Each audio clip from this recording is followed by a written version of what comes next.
In this video, I'm going to demonstrate how to make a hammock out of a bed sheet or a tarp. You can use either one, and some rope.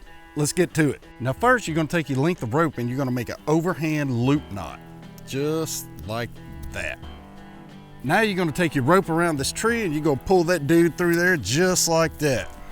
Now you want to make sure your material or your fabric or your tarp, you're going to make sure it's doubled over just like this. You're going to take your fabric, your material, or your tarp, and you're going to bunch it over on one end just like this.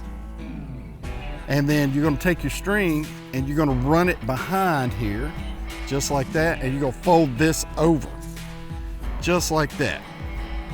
Now this end, you're going to come down, and then now you're going to come around 5 times. 1, 2, 3,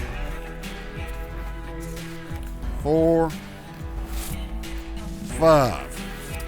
All right, now pull that through like that, and then make a loop right here and stick it up inside there.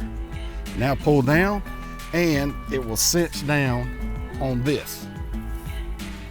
Do the same thing for the other side. All right, now that your hammock's up, you go ahead and put some weight in it. Slowly, it's going to sink a little bit because that knot is going to compress, but it shouldn't go all the way to the ground. Now you go ahead and lay back, and you just made yourself a makeshift hammock. Hey, I hope you enjoyed this video. If you did, like, follow, and share. I'll see you next time. God bless you. Oh, it's a beautiful day.